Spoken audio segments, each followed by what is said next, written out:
Hello friends, मैं study 91 channel से नितिन गुप्ता आप सबका बहुत बहुत स्वागत करता हूं। दोस्तों बहुत बहुत स्वागत है आपका हमारे चैनल पर। और आज दोस्तों हम लोग कवर करने जा रहे हैं वर्ल्ड हिस्ट्री को, जिसमें हम लोगों की टॉपिक स्टार्ट होने वाली पुनर्जागरण काल। इसके पहले दोस्तों वर्ल्ड हिस्ट्री को बड़े संक्षेप में हम लोगों ने समझने की कोशिश किया था और बहुत सारे बच्चों का भी कमेंट आया कि सर आपका ये तरीका पढ़ाने का सही नहीं है। मैं आपको बता दूं दोस्तों, ये अभी मैं एक्चुअली में वर्ल्ड हिस्ट्री को जिस तरीके से पढ़ाना चाहिए उस तरीके से मैं नहीं पढ़ा रहा हूँ। ठीक है, क्यों नहीं पढ़ा रहा हूँ तो बात को समझिए। अभी दोस्तों हम लोगों ने इसके पहले एंशिएंट को अच्छे से कवर किया, आपका कोई कन्फ्यूजन हो तो बोलो। हम लोगों ने जो है मध्यकालीन इतिहास को कवर किया, आपका कोई कन्फ्यूजन हो तो बोलो। हम लोग इस समय आधुनिक भारत के इतिहास को कवर कर रहे हैं, जिसमें हम लोग जो है आधे से ज़्यादा इतिहास को कवर कर चुके हैं। आपको वहाँ पे प्रॉब्लम है तो बोलो। और आधुनिक इतिहास में अभी भी हम लोग की टॉपिक दिन प्रतिदिन आगे बढ़ रही है, ठीक है, तो उसको हम लेके चल रहे हैं। और वहाँ पे हम लोग पुनर्जागरण काल तक हम लोग पहुँच चुके हैं, जहाँ पर हम लोग राजा राम मोहन राय, केशव चंद्र सेन, ठीक है, ब्रह्म समाज, साधारण ब्रह्म समाज, आदि ब्रह्म समाज, इन सभी तथ्यों पर हम लोगों ने बहुत डिटेल में बात कर लिया। आपको वहाँ कोई प्रॉब्लम है तो बोलो। इसके बावजूद कि बच्चे मुझे बार बार मैसेज कर रहे हैं कि sir please world history world history world history. अगर मैं एग्जाम के पॉइंट ऑफ व्यू को देखते हुए आपको थोड़ी सी वर्ल्ड हिस्ट्री में हेल्प का कर रहा हूँ कि बहुत सारे बच्चे उस पर कमेंट भी कर रहे हैं, सर क्या पढ़ा रहे हो, फालतू का बेवकूफ़ बना रहे हो, उल्लू बना रहे हो। मतलब थोड़ा सा सेंस रखो यार, तमीज़ रखो। मैं आप लोगों के भले के लिए कर रहा हूँ। मैं कह रहा हूँ ना, जिसको फुल डिटेल में पढ़ना है वो थोड़ा सा समय देना। जब मेरी सही मायने में देखिए, वर्ड हिस्ट्री तो मैं तभी स्टार्ट करूंगा जब जैसे बोर्ड पर आकर के सामने लाइव आकर के या फिर नोट्स के माध्यम से जैसे भी पढ़ाना हुआ, ये हमारा अपना डिसीजन होगा। और वो मैं तभी स्टार्ट करूंगा जब मेरी मॉडर्न हिस्ट्री बाकायदा ख़त्म हो जाएगी। उसके पहले मैं नहीं स्टार्ट करने वाला हूँ, ठीक है। जब आपका सब्जेक्ट खत्म हो जाएगा तभी स्टार्ट करूंगा। एक बात तो आप कान खोलकर सुन लो। अब जिसको पढ़ना है भाई वो पढ़े, जिसको नहीं पढ़ना वो वेट करे, यही ऑप्शन आपके पास है। या और किसी और चैनल पर अगर आप बहुत बेहतर पढ़ाया गया तो पढ़ लो जाके, या वर्ड हिस्ट्री का कोई बहुत बढ़िया टीचर है तो जाके उससे पढ़ लो, किताब से पढ़ लो, क्या दिक्कत है आपको। और यहाँ पर अगर मैं संक्षेप में बताने की कोशिश कर रहा हूँ कि एक बार आपके माइंड में बन जाए कि कोई क्रांति क्यों हुई और वहाँ से क्या इंपॉर्टेंट क्वेश्चन बन सकते हैं, ताकि मैं आपको यहाँ से संबंधित क्वेश्चन आंसर भी करा दूँ, तो आपको समझ में नहीं आ रहा है तो प्लीज़ इस तरह से जो है क्रिटिसाइज मत किया करिए। कोई अच्छा काम करे तो यार प्रोत्साहित करना चाहिए। कुछ लोग यार इतना निगेटिव एनर्जी लेके पैदा हुए हैं, इतनी निगेटिव एनर्जी लेके पैदा हुए हैं कि समझ में नहीं आता यार कि वो करना क्या चाहते हैं। कभी भी कुछ भी बोल दिया। अरे यूट्यूब है यार, अमित बढ़ाना का चैनल नहीं है, बीबी की वाइन्स नहीं है, ठीक है। ये एजुकेशनल का चैनल है। और थोड़ा सा किससे कैसे बात करना है, मतलब शिक्षा क्या होती है, संस्कार को डेवलप किया जाता है मेरे भाई। पता नहीं आप क्या करते हो। फिलहाल छोड़ो, अब अपने टॉपिक की तरफ आते हैं। तो आज हम लोग वर्ल्ड हिस्ट्री में बहुत सारे टॉपिक को कवर करने वाले हैं और बेसिक आज हमारा स्टार्ट होता है पुनर्जागरण से। अब बात आती है दोस्तों, पुनर्जागरण क्या होता है। कह रहा है नव युग के अवतरण की सूचना देने वाला, मतलब कि नव युग का अवतरण मीन्स कि नया युग यहाँ से प्रारंभ होता है। यानी पुनर्जागरण माना है यानी व्यक्ति के अंदर की आत्मा जब जागृत हो जाए और वह कुछ नया करने पर आ जाए, तो बस वहीं से शुरू होता है पुनर्जागरण काल। समझ में आ रहा है आपको। तो नव युग के अवतरण की सूचना देने वाला पुनर्जागरण आंदोलन ये कब हुआ था, ये 15वीं शताब्दी में हुआ था।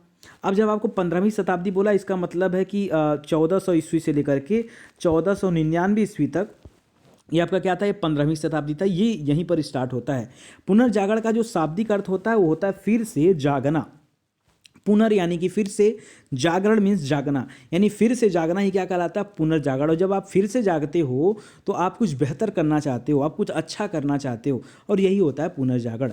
मध्यकाल में यूनानी एवं लैटिन साहित्य को भुलाकर यूरोप की जनता ने अंधविश्वासों में पड़ गई थी। शुरुआत में जो अंधविश्वास नहीं था वो मध्यकाल के आते आते तक में क्या हो गया था, अंधविश्वास में एकदम जकड़ गई थी यूरोप की जनता। उसमें निराशा की भावना आ चुकी थी, उसमें उत्साहहीनता ने जन्म ले लिया था। उन्होंने के अंदर कुरीतियाँ आ गई थीं, तमाम तरह की सामाजिक प्रथाएं, कर्मकांडों, इन सब चीज़ों से एकदम घिर चुके थे यूरोपवासी। ऐसे में उनका जागना जरूरी था। पुनर्जागरण में मध्ययुगीन जो आडंबर थे, जो अंधविश्वास थी, जो प्रथाएं थीं, ये सारी प्रथाएं समाप्त हो गई। हमारे देश में भी हुआ है पुनर्जागरण। राजा राम मोहन राय जी को पुनर्जागरण के समय का अग्रदूत माना जाता है। तो इन्होंने क्या किया, इन्होंने उस समय की जनता को जगाया। जो सामाजिक आडंबर थे, जो अंधविश्वास थे, जो कर्मकांड थे, जो सामाजिक कुरीतियाँ थीं, चाहे वो स्त्रियों के साथ दुर्व्यवहार को लेकर के हो, चाहे वो बाल विवाह को लेकर के हो, चाहे वो स्त्री शिक्षा से संबंधित हो, चाहे वो विधवा विवाह से संबंधित हो, ठीक है, विधवाओं से संबंधित हो, चाहे वो सती प्रथा से संबंधित हो, चाहे वो पर्दा प्रथा से संबंधित हो, जितनी भी कुरीतियाँ थी, इन सभी कुरीतियों के खिलाफ सबसे पहले कदम बढ़ाया राजा राम मोहन राय ने। इसीलिए उनको क्या माना जाता है, आधुनिक भारत का पिता कहा जाता है। या पुनर्जागरण काल का अग्रदूत माना जाता है। उसी तरह से यूरोप की जनता में भी दोस्तों इस तरह की भावना फिर से जागी और उन्होंने इस तरह के प्रथाओं को समाप्त किया तथा उनके स्थान पर व्यक्तिवाद, भौतिकतावाद, स्वतंत्रता की भावना, उन्नत आर्थिक व्यवस्था और राष्ट्रवाद को प्रतिस्थापित किया गया। पुनर्जागरण का प्रारंभ कहाँ से होता है? पूरे यूरोप तो भाई बहुत बड़ा एक महाद्वीप है कि नहीं? यूरोप क्या है? एक बहुत बड़ा महाद्वीप है। बहुत बड़ा मतलब अगर सबसे कंपेयर करेंगे तो सबसे छोटा ऑस्ट्रेलिया, उसके पहले आप थोड़ा सा आएंगे तो आपका कौन सा पड़ जाएगा? ये पड़ जाएगा यूरोप। तो ऐसे में यूरोप अगर इतना बड़ा है तो यूरोप में बहुत सारे छोटे छोटे देश हैं। तो उन देशों में पुनर्जागरण स्टार्ट कहाँ से होता है? तो ये इटली से स्टार्ट हुआ। और इटली से ही क्यों स्टार्ट हुआ? क्योंकि उस समय इटली जो है केंद्र का विषय था। क्यों? क्योंकि सारी शक्ति जो है इटली में निहित थी। मेन पावर, सुपर पावर उस समय का कौन था? इटली था। ठीक है, सभी देशों में सुपर पावर कौन था? इटली था। इसलिए पुनर्जागरण का प्रारंभ भी कहाँ से हुआ? इटली के, और इटली के फ्लोरेंस नगर से इसका प्रारंभ माना जाता है। बेंजाइट साम्राज्य की राजधानी कुस्तुनतुनिया का पतन पुनर्जागरण का एक प्रमुख कारण था। अब जब हम दोस्तों डिटेल में पढ़ेंगे तो आपको बताऊंगा वहाँ पे कुस्तुनतुनिया क्या था, कुस्तुनतुनिया के राजा क्या थे, उनका पतन कैसे हुआ, बेंजाइट साम्राज्य की राजधानी ये कैसे हट गई और इसके वजह से पुनर्जागरण कैसे आया। तो ये सारी इतिहास के बारे में जानकारी लेनी है तो वर्ल्ड हिस्ट्री में हम लोग कदम रखेंगे तो हम पढ़ाएंगे डिटेल में। अभी आपको थोड़ा सा जानकारी दे रहा हूँ तो यार 2 दिन में 3 दिन में मैंने सोचा पूरी हिस्ट्री एक बार पूरी हिस्ट्री का खाका आपके दिमाग के सामने खींच देता हूँ 3 दिन के अंदर। अब 3 दिन के अंदर वर्ल्ड हिस्ट्री कौन पढ़ाएगा बताओ? 3 दिन का विषय तो है नहीं। एक्चुअली में 3 ही दिन में खत्म किया जा सकता है? नहीं ना। अगर मैं 3 से 4 दिनों में इसको खत्म करने की चेष्टा कर रहा हूँ तो ठीक है, जो जो मेन पॉइंट मैं बताना चाहता हूँ सुन लो ना, इसके बाद फिर से हम लोग कवर कर लेंगे वर्ल्ड हिस्ट्री। इटली का महान कवि था जिसका नाम था दांते। दांते को पुनर्जागरण का अग्रदूत माना जाता है और एग्जाम में कई बार पूछता है। 1 लाइनर जब क्वेश्चन आता है तो उस तरह का पूछता है कि किस कवि को जो है पुनर्जागरण का अग्रदूत माना जाता है। भारत की बात करेंगे तो फिर इसमें राजा राम मोहन राय आएंगे। वर्ल्ड वाइड बात करेंगे तो फिर क्या आएगा आपका? इटली के महान कवि दांते। यही सब आप याद रखो। इन्होंने इटली की बोलचाल की भाषा टस्कन में डिवाइन कॉमेडी की रचना किया था। ठीक है, यानी इटली की जो आम बोलचाल की भाषा थी उसको बोलता है टस्कन। ठीक है, जैसे हमारे यहाँ हिंदी है आम बोलचाल की भाषा, एक ज़माने में प्राकृत हुआ करती थी, एक ज़माने में अपभ्रंश भी हुआ करती थी, एक ज़माने में पाली हुआ करती थी, एक ज़माने में संस्कृत हुआ करती थी। उसी तरह से इटली की जो बोलचाल की भाषा वो है टस्कन। तो एक डिवाइन कॉमेडी की रचना किया इन्होंने। आगे करा इटली के निवासी पेट्रो को मानववाद का संस्थापक माना जाता है। पेट्रो को क्या माना जाता है? मानववाद का संस्थापक माना जाता है पेट्रो को। ठीक है, तो ऐसे याद कर लीजिए कि बिना पेट्रोल के मानव का जीवन क्या है? कुछ नहीं है। भाई गाड़ी चाहिए, गाड़ी के लिए पेट्रोल चाहिए, तो ऐसे समझ लो। तो और कोई रास्ता भी नहीं इसको याद करना है। तो पेट्रो के क्या है? मानववाद का संस्थापक का माना जाता है। द प्रिंस के रचयिता कौन थे? मैकियावेली थे। मैकियावेली के बारे में आपको पढ़ाऊंगा, बहुत मजा आएगा दोस्तों। बढ़ने दो आगे, जब हम लोग डिफेंस पे बात करेंगे, मेंस के सब्जेक्ट में आएंगे, वहाँ मैं मैकियावेली के बारे में बताऊंगा। और वहाँ भी नहीं तो उसके थोड़ा सा पहले भी मैं अभी वर्ल्ड हिस्ट्री को और अच्छे से कवर करूँगा, थोड़ा सा समय दीजिए बस। तो द प्रिंस का रचयिता मैकियावेली को आधुनिक विश्व का प्रथम राजनीतिक चिंतक माना जाता है। मैकियावेली को द लास्ट सपर एवं मोनालिसा नामक चित्रों का नाम सुना होगा आपने। ठीक है, ये जो है दोस्तों इसके रचयिता लियोनार्डो दा विंसी थे। ये चित्रकार के अलावा एक मूर्तिकार थे, इंजीनियर भी थे, वैज्ञानिक भी थे, दार्शनिक भी थे, कवि भी थे, गायक भी थे। तमाम सारी क्वालिटियाँ इनके अंदर थीं। लियोनार्डो दा विंसी अक्सर करके एग्जाम में इनसे संबंधित क्वेश्चन आ ही जाता है। इंग्लैंड के रोजर बेकन को आधुनिक प्रयोग का जन्मदाता माना जाता है। इंग्लैंड के रोजर बेकन को आधुनिक प्रयोग का जन्मदाता माना जाता है। जियाटो को चित्रकला का जनकदाता माना जाता है, जनक माना जाता है। जियाटो को चित्रकला का हमारे यहाँ स्वर्णिम काल किसको कहा जाता है? जहांगीर के समय को। कंपेयर करो दोनों लोग का, तो जियाटो को चित्रकला का जनक माना जाता है। कोपरनिकस का नाम सुना होगा आपने ज्योग्राफी पढ़ते समय। कोपरनिकस ने सबसे पहले बताया था कि पृथ्वी जो है सूर्य के चारों ओर घूमती है, चक्कर लगाती है। और जर्मनी के केपलर ने इस बात की पुष्टि भी किया था। और इसके पहले के जितने लोग थे, ठीक है, उन लोगों ने उल्टा बताया था कि सूर्य जो हो पृथ्वी के चारों तरफ घूम रहा है, पृथ्वी केंद्र में, इस ब्रह्मांड के केंद्र में पृथ्वी है। ठीक है, लेकिन कोपरनिकस ने इस चीज़ को दूर किया कि नहीं, पृथ्वी जो है सूर्य के चारों ओर घूम रही है। दोस्तों आप हमारा खगोलकी का वीडियो उठा लो, खगोलकी में पढ़ाए हूँ आपको। लोग देखते नहीं वीडियो, आप प्लेलिस्ट में जाइए, खगोलकी खोलिए। जो कॉन्सेप्ट में वहाँ आपका क्लियर किया हूँ, आप एकदम हैरान हो जाओगे कि यार ये क्या है, ज़बरदस्त चीज़ें। आप एक बार पढ़ो तो सही, प्लेलिस्ट में जाओगे तब ना समझ में आएगा कि यहाँ क्या क्या पढ़ाया गया है। गैलीलियो का नाम सुना होगा। गैलीलियो ने दोलन संबंधी सिद्धांत दिया था जिससे वर्तमान में प्रचलित घड़ियों का निर्माण हुआ। न्यूटन ने गुरुत्वाकर्षण का नियम का पता लगाया। ये सारी बातें आप याद रखिए। थोड़ा सा आगे बढ़िए, और भी चीज़ें बताता हूँ आपको। ठीक है, लगे हाथ दोस्तों, हम लोग थोड़ी सी बात कर लेते हैं धर्म सुधार आंदोलन पर। देखिए, कम से कम शब्दों में मैं वर्ल्ड हिस्ट्री को आपके सामने प्रेजेंट कर रहा हूँ। एक बार प्रेजेंट होके जाने दीजिए, क्योंकि वर्ल्ड हिस्ट्री ऐसा सब्जेक्ट है एक बार में नहीं याद होगा, 2 बार 3 बार में इसको कवर करना पड़ेगा। तो एक बार आपके सामने से जा रहा है, दोबारा मैं फिर से इसको लिखित रूप में लेके आऊँगा आपके सामने, ताकि आपको और अच्छे से पढ़ा पाऊँ। तो थोड़ा सा समय दीजिए। धर्म सुधार आंदोलन देखिए क्या था। धार्मिक जीवन में यूरोपीय पुनर्जागरण के प्रभाव धर्म सुधार आंदोलन के रूप में सामने आए। दोस्तों, उस समय की जो कुरीतियाँ खत्म हुई, जब वो बदला, लोगों ने जागना शुरू किया, फिर से लोगों ने जो है नई पद्धति से काम शुरू किया गया, तो उसी को कहा गया कि धर्म सुधार आंदोलन। पुनर्जागरण से पूर्व यूरोप पर कैथोलिक चर्च का एक छत्र राज्य था। यूरोप पर कैथोलिक चर्च का एक छत्र राज्य था। सारा समाज धर्म केंद्रित, धर्म प्रेरित और धर्म नियंत्रित था। लेकिन बाद में ये सारी चीज़ें थोड़ी सी हटी। धर्म सुधार आंदोलन ने कैथोलिक चर्च की बुराइयों को उजागर करते हुए एक नए संप्रदाय प्रोटेस्टेंट को जन्म दिया। अब क्या होते हैं प्रोटेस्टेंट, मैं बताऊंगा आपको, बिल्कुल घबराइए मत, ठीक है। तब कैथोलिक चर्च ने आत्मनिरीक्षण के क्रम में प्रतिधर्म सुधार आंदोलन चलाया। कैथोलिक चर्च ने तब ये जाके धारा जो है कि हमारे अंदर क्या कमियां, हमारे अंदर क्या बुराइयां, हम उसको दूर करेंगे, तब जो ये आंदोलन हमारे सामने आता है। धर्म सुधार आंदोलन में धर्म के मूल स्वरूप के लिए कोई चुनौती नहीं थी। विरोध केवल व्यवहार और कार्यान्वयन था। मतलब जो धर्म था वहाँ पे चुनौती नहीं थी। जैसे हमारे यहाँ क्या था, हमारे यहाँ पुनर्जागरण हुआ तो धर्म के मूल स्वरूप की चुनौती नहीं थी कि हिंदू धर्म खराब है। हिंदू धर्म में जो आडंबर है, जो अंधविश्वास है, उसके लिए चुनौती थी, हिंदू धर्म के लिए चुनौती नहीं थी। उसी तरह से यहाँ भी है। तो धर्म के लिए, धर्म के मूल स्वरूप में कोई चुनौती नहीं थी, उसमें जो कुरीतियाँ थी उसमें चुनौती थी। विरोध केवल व्यवहार और उनके कार्यान्वयन का था। किसी ने ईसा मसीह बाइबिल आदि में अनास्था प्रकट नहीं किया, ठीक है, केवल चुनौतियों का अलग एक तरीका था। चलिए आगे बढ़ते हैं। अब अगर सारा कॉन्सेप्ट आपके दिमाग में आ गया है दोस्तों, तो आइए अब बढ़ते हैं हम लोग इंग्लैंड की गौरवपूर्ण क्रांति की तरफ, जो कि हुई थी 1688 में। पहले तो आप जो है सन याद करना सीख जाइए। 1688 में इंग्लैंड की गौरवपूर्ण क्रांति। अब देखिए इसकी कहानी थोड़ा सा लंबे में हम लोग लेके चलेंगे। इंग्लैंड में दोस्तों 1603 में क्या था हमारे यहाँ, तुरंत आपके दिमाग में आना चाहिए, हाँ अकबर था, अकबर था, अकबर था, ठीक है। उसी तरह से इंग्लैंड में 1603 में स्टुअर्ट राजवंश का शासन हुआ करता था। स्टुअर्ट राजवंश का, इस राजवंश के शासक दैवी अधिकारों में विश्वास करते थे, अपने आप को देवता के प्रतिनिधि के रूप में मानते थे, ठीक है। इंग्लैंड में वर्ष 1642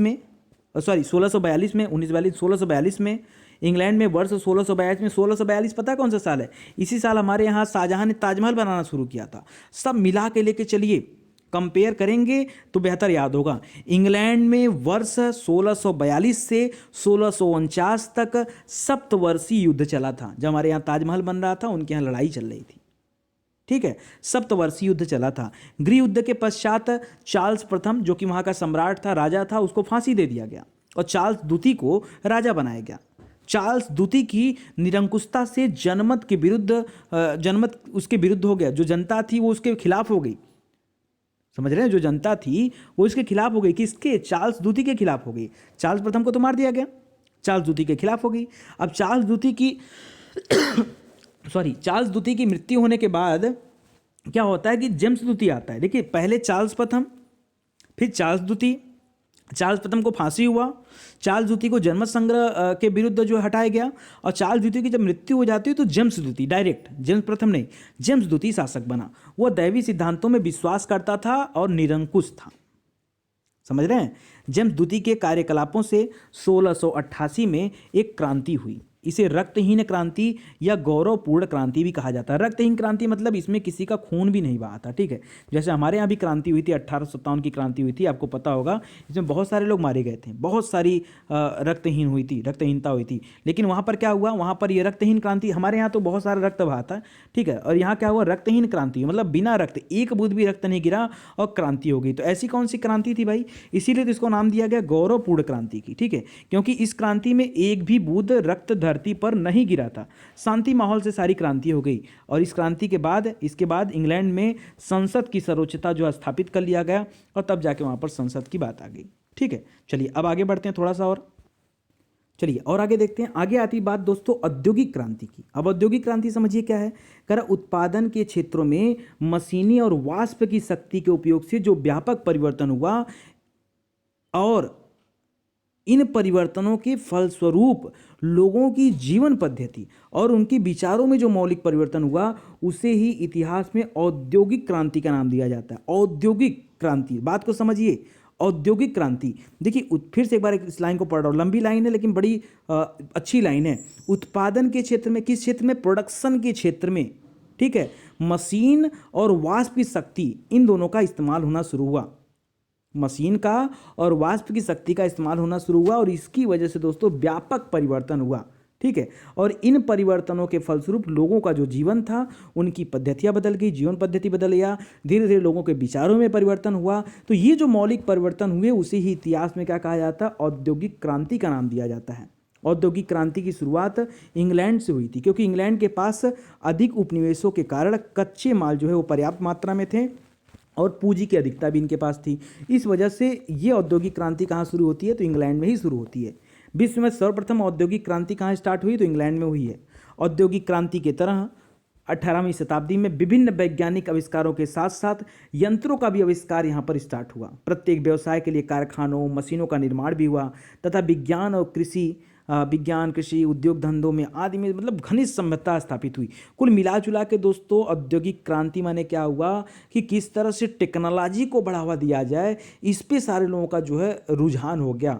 और जब रुझान लोगों का होगा तो लोग नई नई चीज़ों का खोज करेंगे, लोग नए नए आविष्कार करेंगे और वो हुआ। वो आविष्कार, वैज्ञानिक आविष्कार व्यवसाय के लिए भी, विज्ञान के लिए भी, उद्योग धंधों के लिए भी, कृषि के लिए भी, हर एक क्षेत्रों में हुआ दोस्तों, हर एक क्षेत्रों में।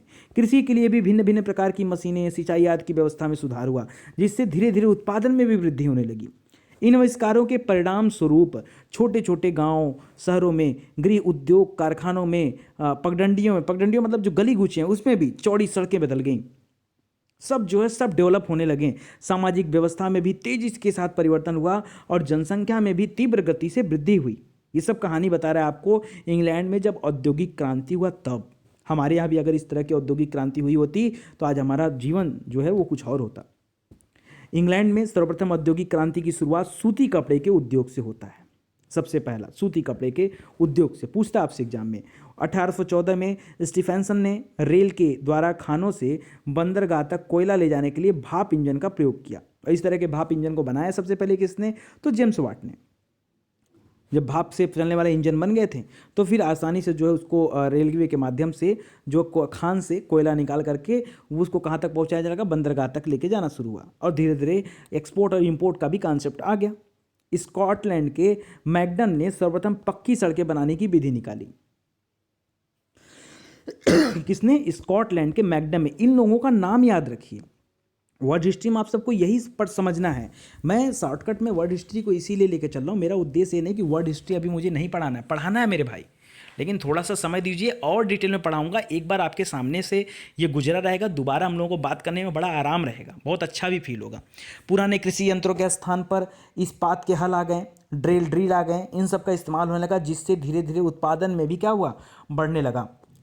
टाउनशेंड ने हेर फेर करके फसलों के बोने की पद्धति निकाली कि अगर फसलों को हेर फेर करके बोया जाए तो ऐसे में हम उपज को अधिक पा सकते हैं और उत्पादकता को भी बढ़ा सकते हैं, मिट्टी के उपजाऊपन को भी देखते रह सकते हैं। तो ऐसे में हमेशा फसलों को हेर फेर करके बोना चाहिए और ये पद्धति किसने दिया था? और टाउनशेंड ने दिया था।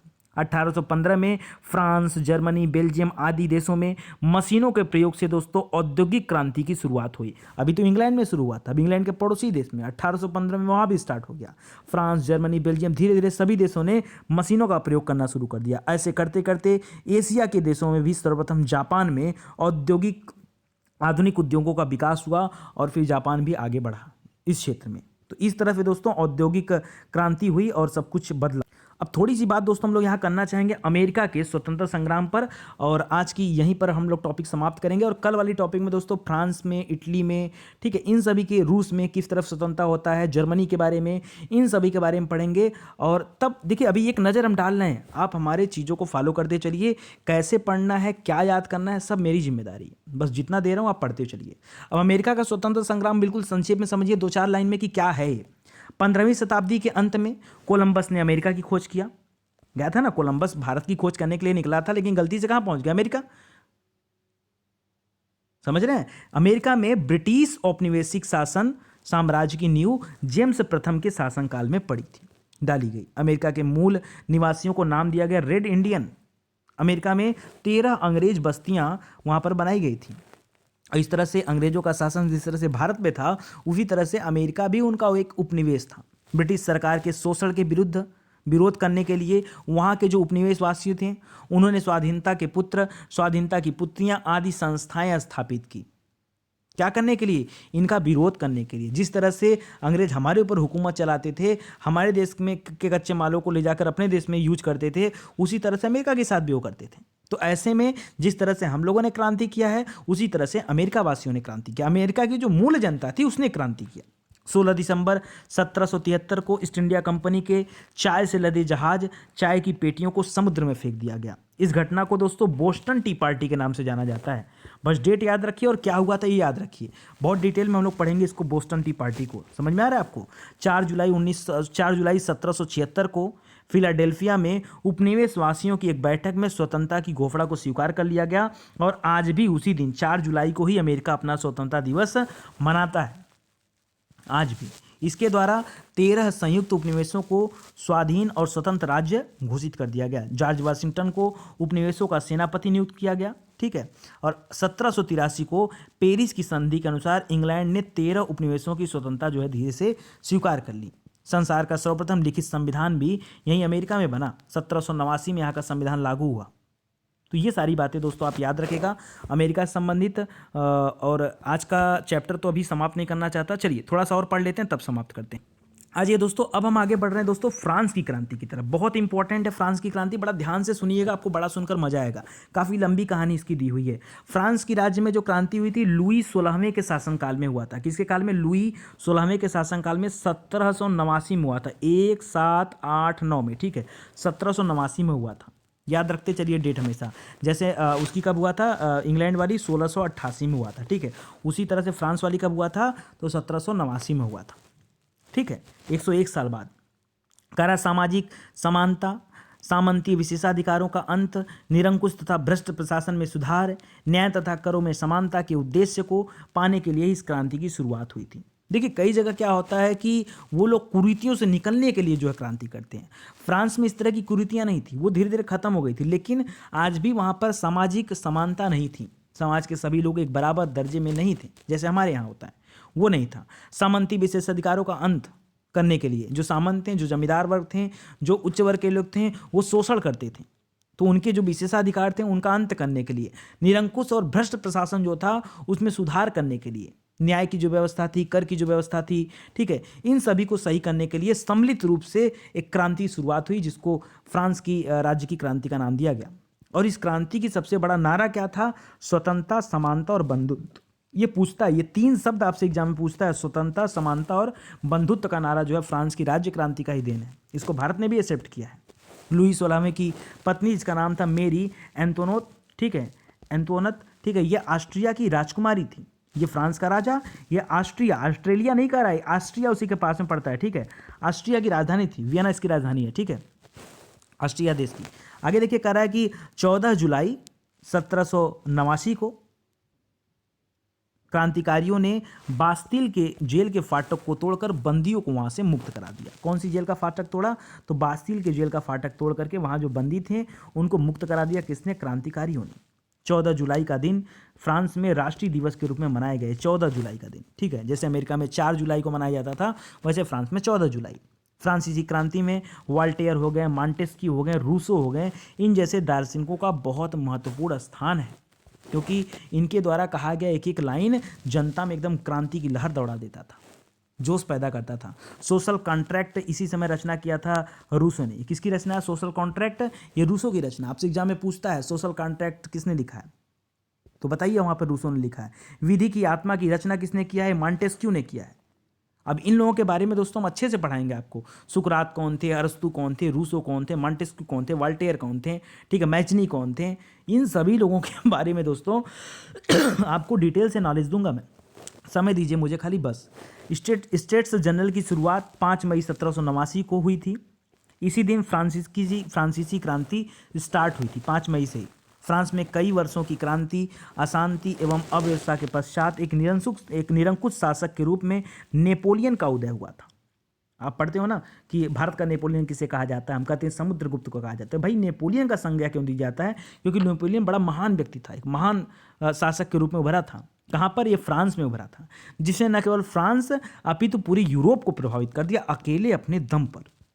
कुछ लोग हैं ऐसे, जैसे नेपोलियन हो गया, जैसे हिटलर हो गया, एडोल्फ हिटलर हो गया, जैसे मुसोलिनी हो गया। ये सब ऐसे ऐसे गद्दावर नेता थे कि पूरे यूरोप की को एकदम अपने अंगुलियों पे नचा देते थे। ऐसे महान व्यक्ति थे जिसने न केवल फ्रांस अपितु पूरी यूरोप को प्रभावित किया।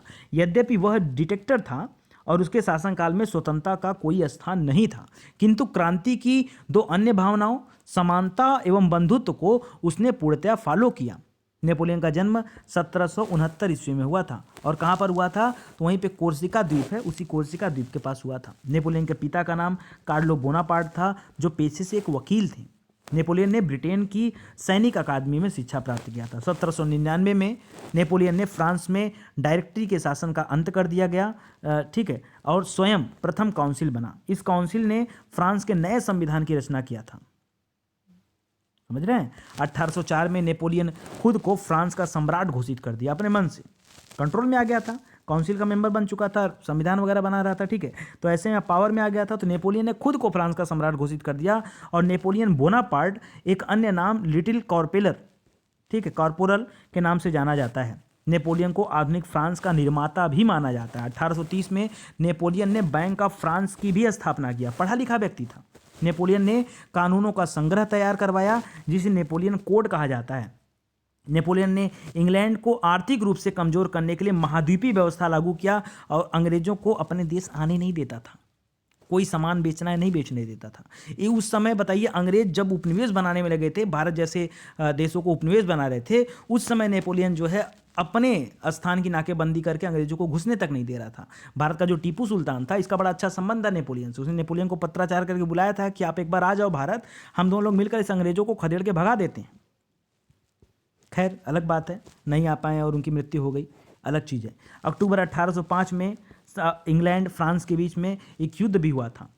इंग्लैंड और फ्रांस के बीच में एक युद्ध भी हुआ था, जिसका नाम है ट्रॉगल युद्ध, ठीक है, ट्रॉगल फॉर युद्ध, ठीक है। यूरोप राष्ट्रों ने एकजुट होकर 1813 ईस्वी में लिप्जिग के मैदान में नेपोलियन को हराया था। पूरा यूरोप जो है एकत्रित हो गया था। अगर इस नेपोलियन को हराया नहीं गया तो जान लो सब के सब सरेंडर कर जाएंगे। सभी ने मिल करके जब मिल गए तो भाई अब जाहिर सी बात है कि थोड़ा सा माहौल गड़बड़ाएगा, और नेपोलियन को हराया। इसके बाद नेपोलियन को बंदी बनाकर अल्बा द्वीप में रखा गया और वहाँ से वह जो है मौका पाते ही फरार हो गया, भाग गया। 1815 में फिर से अपने आप को तैयार करके वाटरलू का युद्ध करने आया। उसकी यह जीवन काल का उसके अंतिम युद्ध था। इसमें उसे पराजय मिली और फाइनली उसे आत्मसमर्पण करना पड़ा। वजह क्या था? क्योंकि पूरे यूरोप कॉन्टिनेंट के जितने भी देश थे वो सब मिल गए थे आपस में, और ये बेचारा अकेले। उसे उसके बाद जो है गिरफ्तार करके सेंट हेलेना द्वीप भेज दिया गया, जहाँ पर यहाँ पर थोड़ा सा डेट यहाँ पर थोड़ा सा गड़बड़ लग रहा है मुझे, तो याद रखिएगा। और फिर आगे चल के उसकी मृत्यु हो गई। यूरोप में राष्ट्रीय राज्यों का निर्माण का श्रेय भी किसको जाता है? नेपोलियन को जाता है, पूरे यूरोप में। तो जान लीजिए कि फ्रांस के सहित यूरोप को भी काफ़ी सारा काम किया नेपोलियन ने फ्रांस की क्रांति के सिद्धांतों को अन्य देशों में पहुंचाया तथा जनसाधारण में स्वतंत्रता की भावना भी उत्पन्न कराया। तो ये एक छोटी सी जानकारी थी नेपोलियन के बारे में और फ्रांस के इतिहास के बारे में, फ्रांस में क्रांति कैसे हुआ इसके बारे में। दोस्तों आप एक दिन और समय दीजिए, ठीक है, और नेक्स्ट डे में हम लोग क्या करेंगे, आगे कवर करेंगे कि रूस की क्रांति, जर्मनी की क्रांति, इटली की क्रांति, ठीक है। इन सभी जगहों को कवर करते हुए हम पहुंचेंगे प्रथम विश्व युद्ध की तरफ और धीरे से पहुंचेंगे द्वितीय विश्व युद्ध की तरफ। एक बार ये 3-4 दिन में कवर हो जाने चाहिए। एक बार आपकी आंख के सामने से गुजर जाए, दोबारा मैं आपको वर्ल्ड हिस्ट्री फिर से लिख करके पढ़ाऊंगा, नोट करके पढ़ाऊंगा, ताकि आप और बेहतर कर पाओ, ठीक है, या लाइव आकर के पढ़ा दूंगा क्लास लेकर के। तो एक बार पढ़े रहोगे तो सारी कहानी आपके सामने से गुजरेगी, तो आपको चीज़ें याद आएंगी। भरोसा रखिए, मैं वो चीज़ कंप्लीट कराऊंगा, ठीक है।